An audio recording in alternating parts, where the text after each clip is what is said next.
వన్యప్రాణుల రక్షణ చట్టము ప్రకారము వేట నేరము మరియు నిషిద్ధము. ఆదిమానవుడు ఆహారము కోసము, దుస్తులు కోసరము వేటాడేవాడు. తర్వాత జంతువుల నుంచి పంటలను, ప్రాణాలను రక్షించుకోవటానికి క్రమంగా సరదా కోసము వేటాడేవారు. తొలుత రాతితో చేయబడిన పదునైన గొడ్డలి, సుత్తి వంటి ఆయుధాలు, ఆ తర్వాత ఈటెలు, విల్లంబులు వాడేవారు. క్రమేణా muzzle loading, single, double barrel గన్నులు, రైఫిల్స్ ఉపయోగములోకి వచ్చాయి. సాధు జంతువుల వేట ప్రక్కన పెట్టి క్రూర జంతువుల వేట గురించి తెలుసుకుందాం.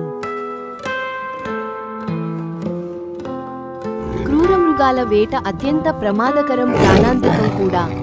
ఎందరో వేటగాళ్లు అనుభవం లేక ప్రాణాలు పోగొట్టుకున్నారు. ప్రతి వేటగాడికి చీకటిలో సైతం చూడగల మంచి కంటి చూపు ఉండాలి. ప్రతి చిన్న కదలికలను పసికట్టగలగాలి. అనుకోని సంఘటనలు ఎదురైనప్పుడు చాకచక్యంగా మెలగాలి. మంచి వినికిడి శక్తి, వాసనలను పసికట్టగల శక్తి కలిగి ఉండాలి. నిశితమైన పరిశీలన జ్ఞానం, చాలా ఓపిక ఉండాలి. పక్షుల, జంతువుల అరుపులు గుర్తించగలగాలి. అవసరమైతే ఆ శబ్దాలు అనుకరించగలగాలి.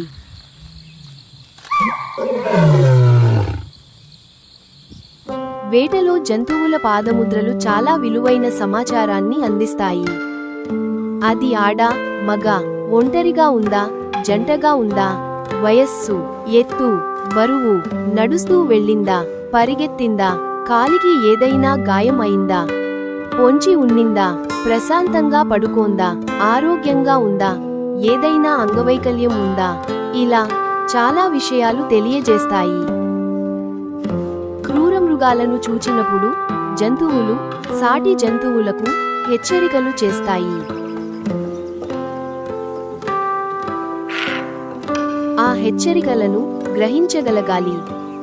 వేటాడే జంతువులు పుట్టుకతోనే తల్లిదండ్రుల నుంచి వేటాడటం నేర్చుకుంటాయి. వాటికి అడవిలో అణువణువు తెలిసి ఉంటాది. ప్రతి వేటగాడు తెలుసుకోవలసిన ముఖ్యమైన విషయము, తాను ఏ జంతువునైతే వేటాడుచున్నాడో ఆ జంతువు కూడా తనని వేటాడుతుంటుందని. సాధ్యమైనంత వరకు వేటకు ఒంటరిగా వెళ్లడం సురక్షితము. లేకుంటే తన భద్రతతో పాటు వారి భద్రత కూడా చూడవలసి వస్తుంది. తన వల్ల వారికి గాని, వారి వల్ల తనకు గాని ప్రమాదము కలిగే అవకాశముంది. వేటలో ఉన్నప్పుడు గన్ను లోడ్లో ఉండాలి. ట్రిగ్గర్ మీద వేలు సిద్ధంగా ఉండాలి. అలికిడి వచ్చిన దిశలో గాని, కదలిక ఉన్న దిశలో గాని గుడ్డిగా కాల్పులు జరపరాదు. అచ్చట మరో వేటగాడు కాని, వ్యక్తి గాని ఉండొచ్చు. గురి ఖచ్చితంగా టార్గెట్ పైన ఉండాలి.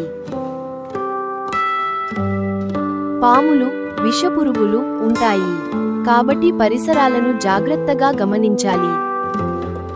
వేటాడే పద్ధతులు, క్రూరమృగాల వేట, మనిషి రక్తం రుచిమరిగిన పులుల వేట, ఇంకా చాలా విషయాలు తెలుసుకోవాలని ఉంటే వెంటనే సబ్స్క్రైబ్ బటన్ నొక్కండి. ఈ వీడియో కేవలం అవగాహన కోసము మాత్రమే. వన్యప్రాణుల అభివృద్ధి చట్టం ప్రకారం వేట నేరము. గన్నులు ప్రక్కన పెట్టి ఫోటోగ్రఫీ హాబీ చేసుకుందాము.